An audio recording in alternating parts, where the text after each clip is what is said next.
A lot is going to happen this offseason for the Colorado Rockies and the San Diego Padres. Who is going to come out in a better spot at the end of the offseason and spring training? Plus, World Series is set. I have to watch the stupid Dodgers again. Bleh. But is Toronto actually a really good matchup?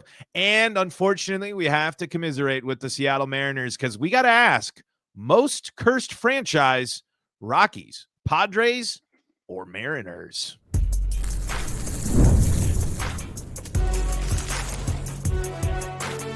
You are Locked On MLB Crossover, part of the Locked On Podcast Network. Your team every day.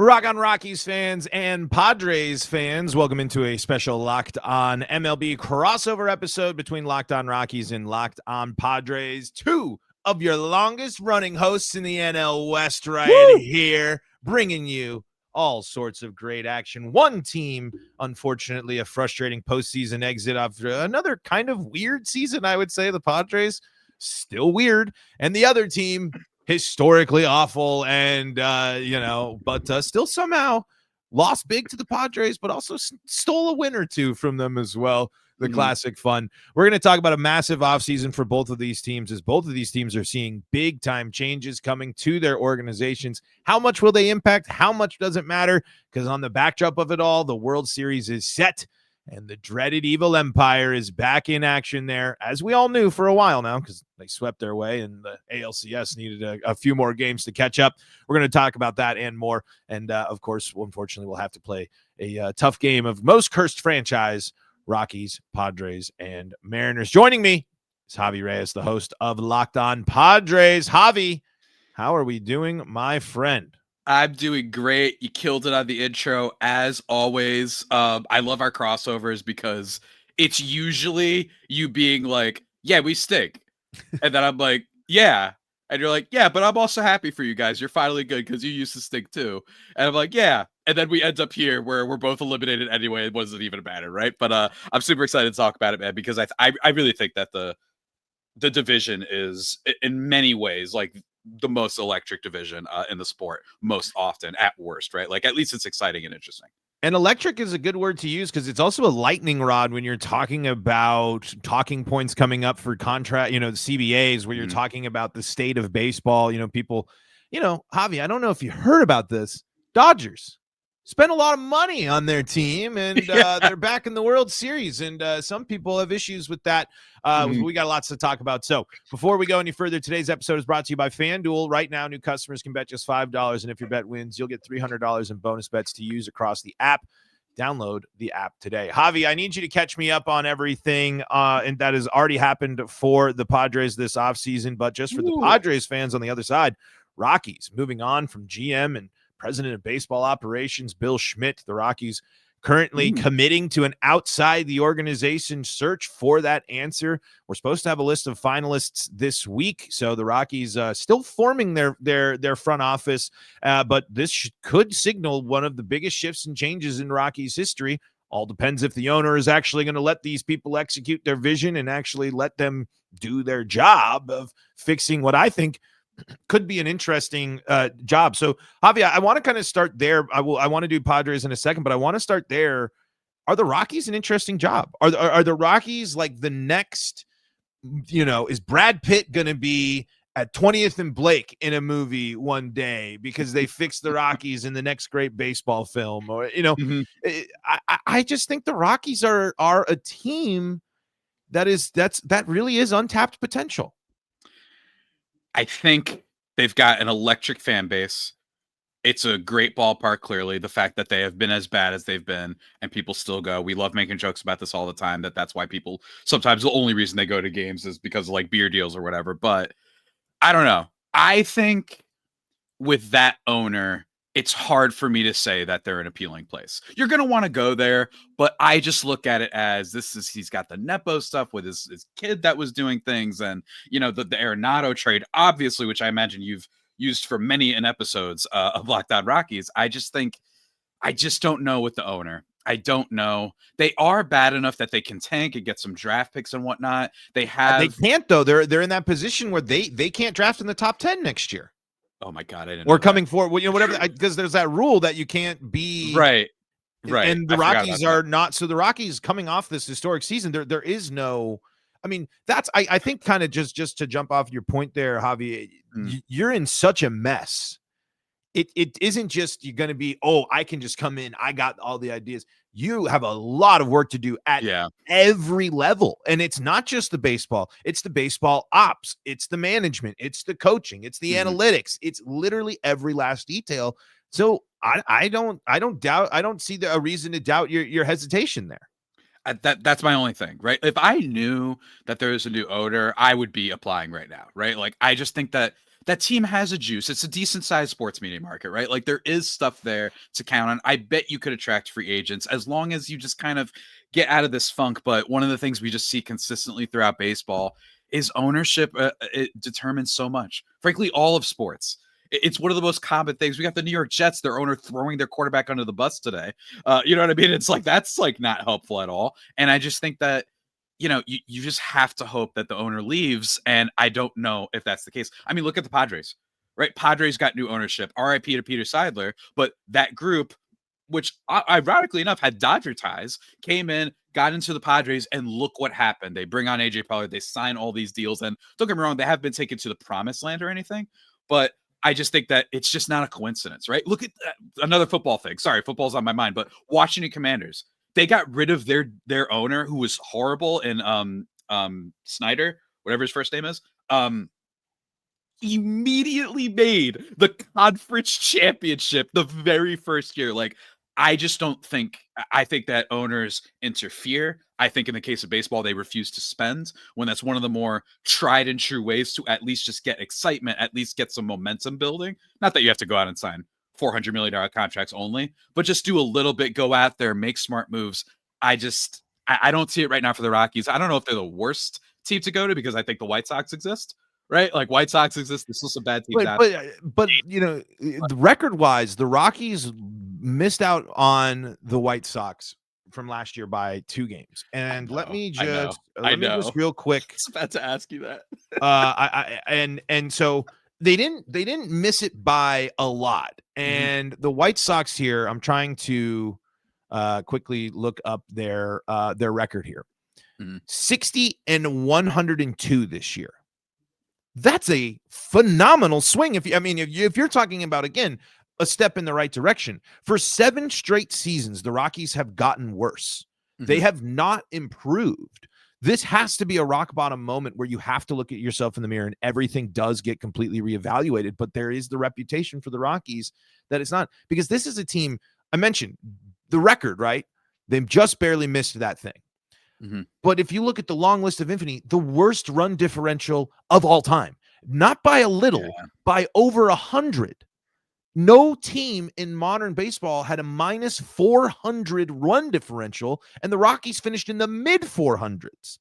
Oh my! If I recall correctly, but it's over 400. I know that. I've honestly started to kind of push some of it a little bit out of the brain.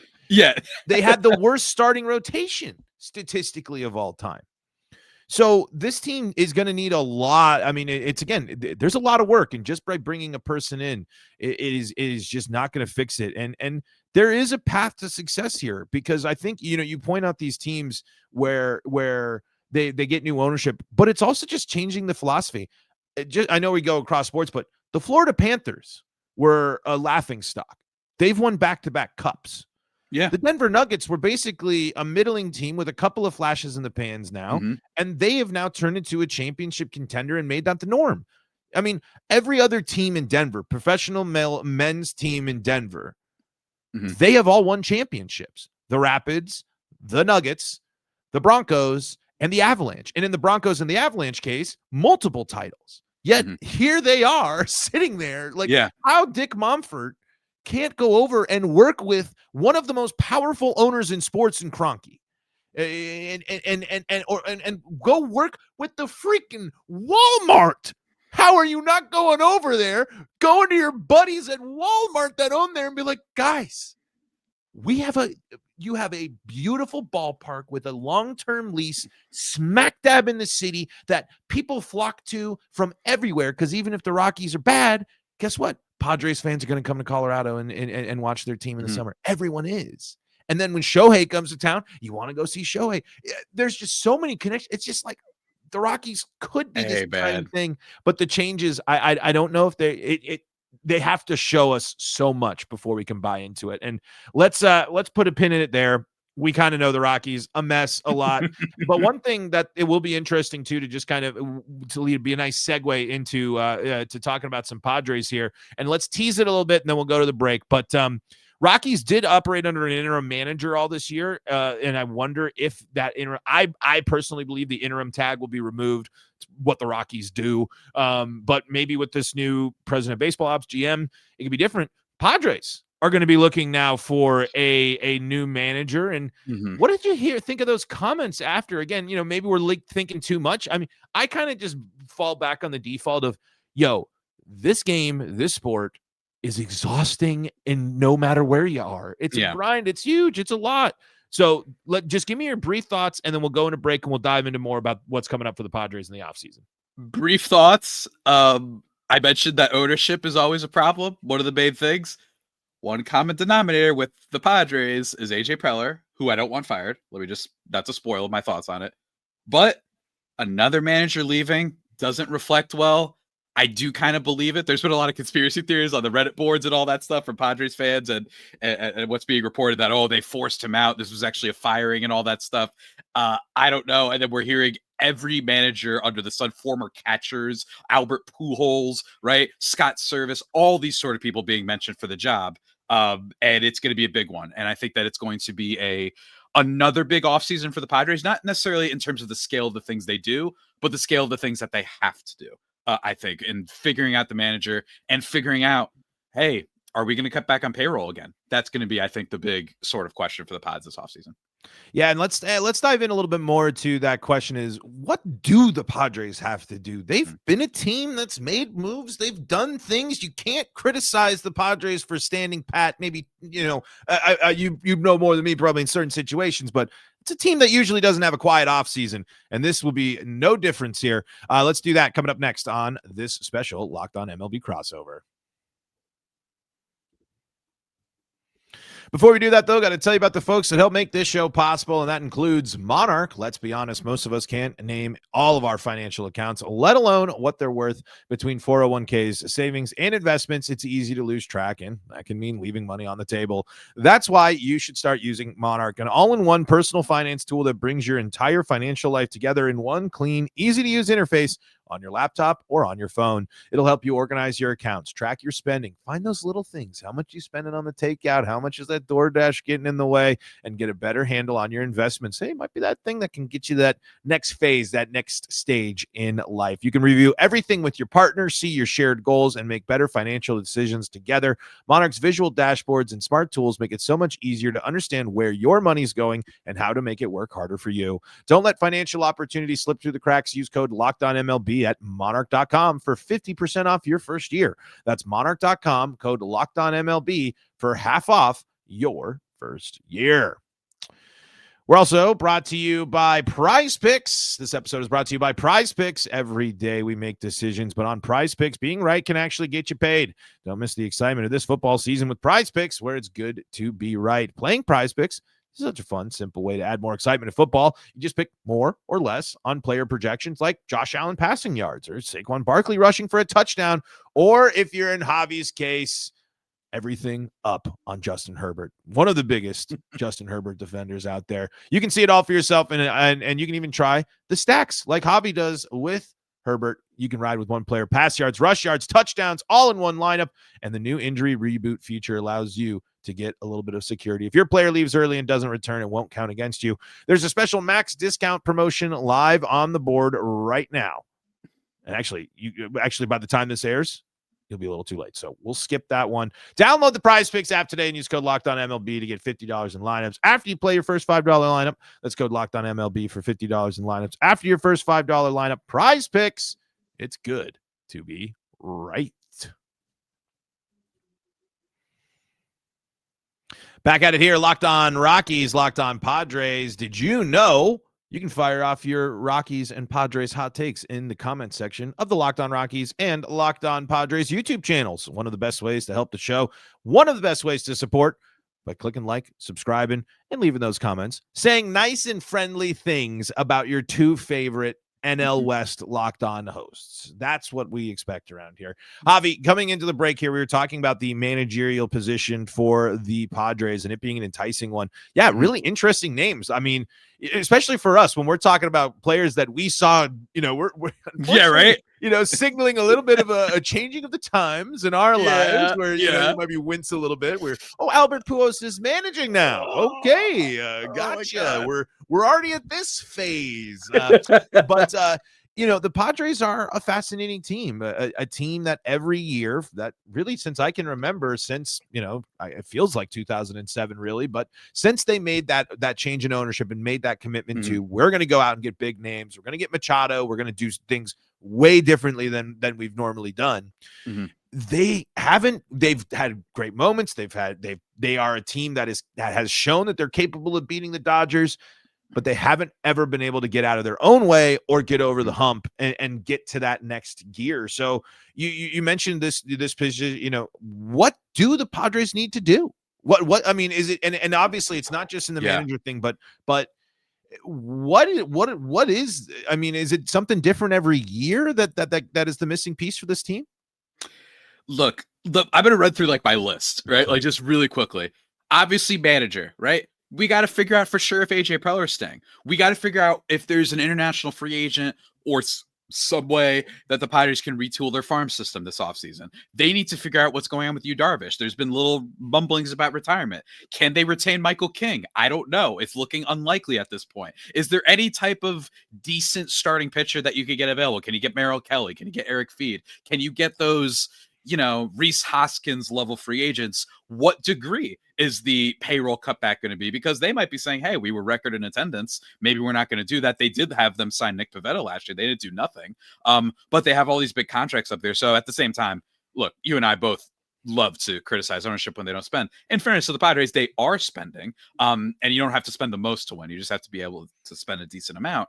And you have that to work out. You also have, Joe Musgrove coming back from Tommy John surgery. You've got there's so many things. The Shield Seidler lawsuit, which we haven't heard about for a while. I believe that's going to go to Texas court, I believe this offseason at some point. I could be wrong. Don't quote me on that. But we're going to see if that results in anything. I don't really know. I usually believe that things like this and then a settlement of sorts. But it's just I don't know, because on one hand, I'm almost like, all right, it'll be manager, and then they're going to sign Eric Feed, and that'll be the offseason, right?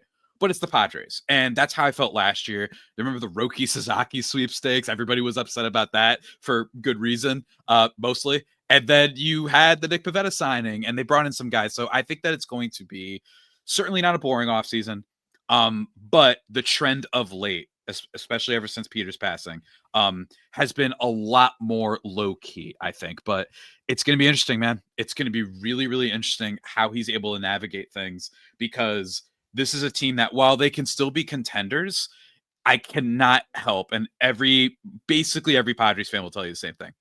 You can't help but feel like, and I felt like this even midway through this season when they were still doing well, 2024 reached a shot. And that's the question that a lot of Padres fans are trying to grapple with, because, hey, you know what? Blue Jays, someone asked a question about this. I'm going to do this on my show at a future episode if anyone wants to tune in. But they said, hey, look at the Blue Jays. I said, you know what? Blue Jays spent a lot of money. They were bad. They had trades that they lost with Arizona, giving up Gabriel Marino for nothing, basically, right? They had a lot of bad trades, and they missed out on a lot of free agents. They're the World Series, so it's not impossible, certainly. It's just going to take a lot, and you had the Dodgers right there, man. You really did. It's hard to get over it. Talk about, I mean, unfortunately, I think Padres and Rockies fans do a lot of living in alternate realities. I mean, who knows what happens to the Dodgers if they lose to the Padres, and instead of looking like a team poised to go back to back for the first time since like 20 plus years, something like it, way longer than that, I'm sure.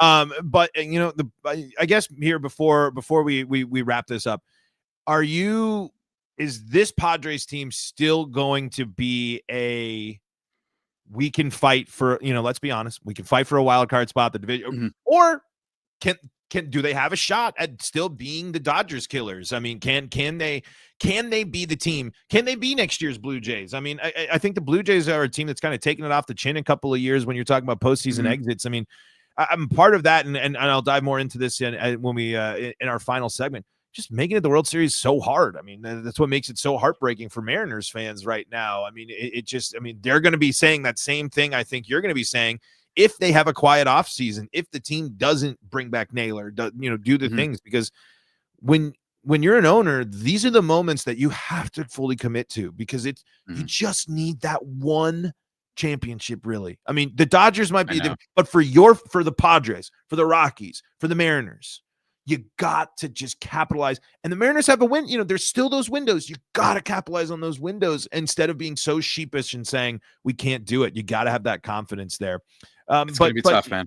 It's going to be tough, especially with all of the farm system being depleted. Although that's going to be another question: are we just going to find out that there's two really good prospects that AJ Preller found again? Because he keeps doing it every year. So again, I want to emphasize with Padres fans that it's probably wild card. That team had all those starting pitcher injuries, and they just, frankly, the Padres choked in the last month of the season. They could have had that division. They didn't.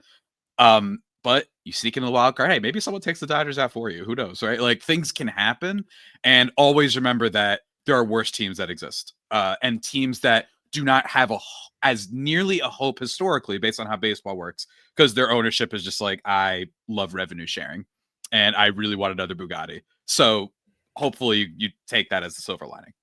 Yeah, and I think, one of the takeaways I think from this, as we set the stage for our World Series conversation here in segment number 3, is the Dodgers didn't really care about the division. They didn't really care about the regular season. They were obviously they ended up winning the division, but they didn't care that they had to go to being the lower seed.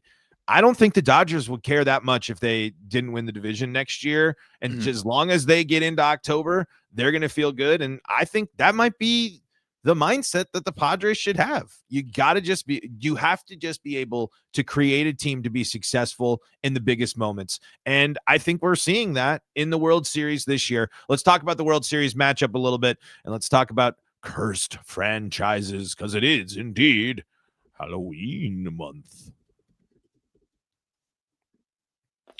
Before we do that, though, I got to tell you about the folks that help make this show possible. That includes FanDuel. The NFL season is here and in full swing, and FanDuel has an offer you don't want to miss. Right now, new customers can bet just $5 and get $300 in bonus bets if you win. That's right. Pick a bet, put down $5, and if it hits, you'll unlock $300 in bonus bets to use across the app. You can use FanDuel in so many ways. You can build parlays. You can try the player props, or when you're locked in on the couch there, locked in on the game, you can follow along on the live lines during the game. And if you were a Broncos believer at the lowest point, you probably had a good day on FanDuel there this weekend. If you were riding the action there, whether you're a casual fan or love diving into the stats, FanDuel makes the game day experience so much better. So what are you waiting for? Visit FanDuel.com. That's FanDuel.com. Place that first $5 bet, and once it wins, you're going to get $300 in bonus bets if you win. Download the FanDuel app today to get started. We're also brought to you by Rugiet. Let's be real. Making excuses doesn't solve anything. We've all heard them before. It's just stress. I'm tired. Or it happens to everyone sometimes. But when it comes to performance, sometimes your body just needs a little extra support, and that's where Rugiet comes in.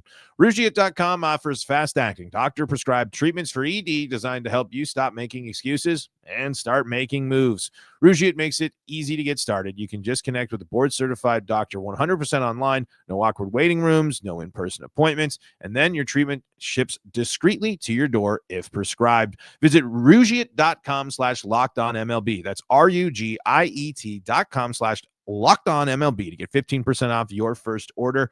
RUGIET.com/LockedOnMLB. And don't forget to use our code LockedOnMLB so they know that we sent you. Rugiet, stop making excuses and start making moves. Locked on Rockies, Locked on Padres coming to a close here on this special crossover episode. Why is it special? Because every time I get to chat with Javi, it's a special time because it's a good time here. The World Series is set, Javi. I am in Mariners land. Heartbreak around here. It was a really good Mariners team. It was an incredible run.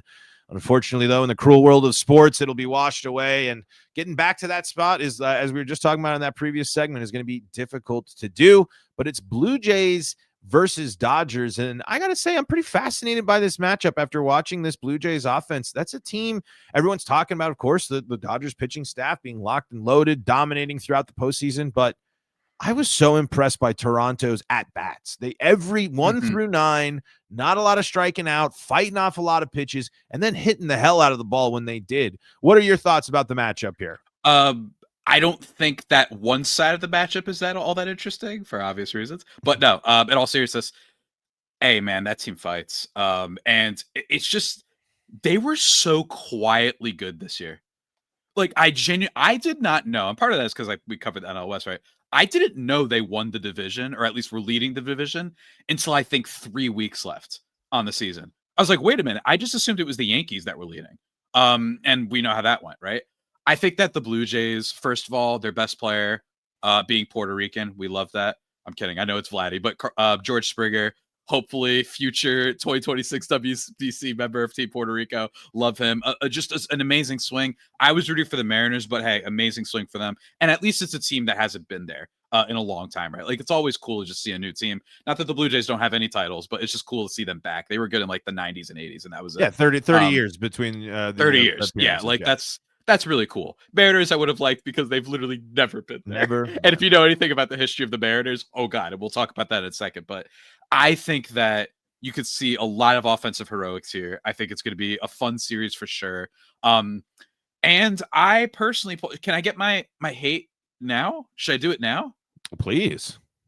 I'm really, really looking forward to how national media spins a team that spent $2 billion over 2 years, as they should. I'm not making fun of that. Awesome. Great. That's how teams should go. But that being said, I'm really looking like what's going to be the new Buster Olney tweet. Do you know what I'm referring to? Wait, I don't. For those who don't remember, what I mean by media like jumping over themselves to try and convince everyone that, and all the fan bases that are really upset that their teams don't do anything, as this team does well because of a really broken infrastructure, I think, in the sport. The Dodgers have a lot of money and will always be in a strong position to bid for players, but they also have an excellent culture that players love. It's a group that has a lot of fun together and a lot of success. Okay, not bad so far. And they have the Jackie Robinson history and resulting tradition no other franchise can match. This was after the Roki Sasaki signing. Basically trying to make us all feel bad for being upset. So shouts to Buster Olney. I can't wait to see. Insane, right? I don't know if you remember that tweet. I was just like, my brother in God. By the way, he was Brooklyn. All right, shout out New York, baby. New York versus the world. I'm from the metropolitan area, so that's it came out of me when I saw that tweet. I was like, shut up. He's Brooklyn, you know? But in all seriousness, I think the Dodgers are basically, the conversation will be, in my opinion, I think they're going to win the series. I don't think that's a shock to anybody. The rotation's dominant. They got a former Padre on there, 2 former Padres on there. And I think what's going to happen is we're going to be talking about like 90s was the evil empire. We have it back, and it is in the form of the Dodgers, in the sense of first team to repeat. They spend all this money, right? Like they are the team in the sport, and they're just going to go be a rocket ship, I think. And if the Blue Jays won, it would be one of the wildest upsets ever that I've seen. And I wouldn't even make fun of the Dodgers. I would just be like, oh my God, shout out to the Blue Jays. That's so cool. You know, so I'm looking forward to at least watching some games, but I will not be surprised if this one gets out of hand very quickly. Interesting. I think they're gonna. Yeah, I mean, I think those first 2 games in the ALCS, they were just so cold, and then they just and the Mariners staff. It's that's a bunch of good pitchers there across the board that they were able to take down. But I think it's very cool for baseball to have Vladdy versus Shohei on the biggest stage. Yeah, I think this is where Vladdy is going to take that step into. He is one of the biggest faces. I mean, he's obviously a legend in Canada and that, in that region. Now this is his chance. I mean, just imagine a home run derby slugfest. MLB would love to see a game where Shohei pitches, Vladdy takes him deep, Shohei hits another one, and it's there. Because it'd be electric. I'm Javi and I, certified Dodgers hater. But I can't hate Shohei, man. I will be watching the Shohei start. I promise. I will be watching. Watching the greatest thing to step on a No baseball field. Despise that he's in the division. Despise that he gets to go against Rockies pitching at Coors Field. But if right now, I think it goes 6. I think the Blue Jays steal a couple, but I think it goes the Dodgers' way. Did you see the video of someone asking him about Babe Ruth, Shohei? And then he's like, oh, and it's through a translator. Like, I'm going to butcher this, but he's basically like, yeah, I heard he feels like this mythical creature, but I'm not there yet. Or like he said, like, I'm not there yet. Or he was like, that's not me yet. Something like that. I was like, okay, all right. He's smack. All right, is a guy that is just so locked in. He's locked in. I love that seeing whole team the fire is, man. from him. I mean, that's what I mean. You paid all that money to bring in. I mean, again, we hate. It's very frustrating to watch. Mm-hmm. But there's a reason why they're so good in these big moments. All the players want to play as much as the culture. As much as Buster would a different thing. It's fun to win. And then when you have got a team that really believes in winning and doing what it takes to win, and they have the guys that constantly do it. So I think, unfortunately, we are just in the beginning of a deadly Dodgers run here. We're just about out of time, Javi, but I do want to ask, with the Mariners missing out on the World Series, them being still the longest, I believe I was seeing in sports now, they are the longest team to be introduced without making it to the appearance across sports. Are they the most cursed franchise, or do Rockies and Padres fans have an argument here still? I would say that I think it's funny because I think 2010s-ish decent Rockies teams, maybe not always like super contenders, but some good Rockies teams, Arenado, Cargo, Tulo, like you had some fun stuff. Now the Padres are in that position where they're the kind of like fun upstart team to a degree. The Mariners, look, everybody go watch, and I say this every time, go watch The History of the Seattle Mariners by Secret Base. It is the best sports documentary I think I've ever seen. It is so good. They are cursed, but also so weird and lovable. It's got to be Seattle, man. I mean, they've never made a World Series, right? The Padres have at least gotten a little bit close, right? And then also they've been there in 84 and they were there in 98. And in 98, they ran to the Yankees buzzsaw, right? So another parallel to why the Dodgers might just be the new Yankees. So I think that I just feel like you have to say Seattle, all sorts of, I mean, this is a team that had prime Griffey, prime Edgar Martinez, prime Randy Johnson, and like missed the playoffs one of those years. And they also traded Randy Johnson, who then went on to win like 3 more Cy Youngs. Like, they've had some exceptionally bad luck. Part of it is the lack of spending, I will say. They have a very cheap owner, but it's got to be them, man. And for you to get this close and that George Springer home run, like, this is the type of stuff that like makes you just not want to follow sports anymore. Like, my condolences to Mariners fans if for some reason you're watching. I'm genuinely so freaking sorry. The Bryce Harper home run against the Padres in the NLCS from 22 is not nearly as brutal as that. Like genuinely, especially being up. So really, really tough. But maybe you can hope that this is their moment, that they're going to become more of a thing. So I don't know. We'll have to see, man. Hope this is the moment. I do. I hope that it was that we went in, we knew it, got it close. Now we go in the offseason and get the job done. I hope easy so to root for the Mariners. I think they have to, by the way. Yeah. I think they're going to get too much flack for it. I really do. If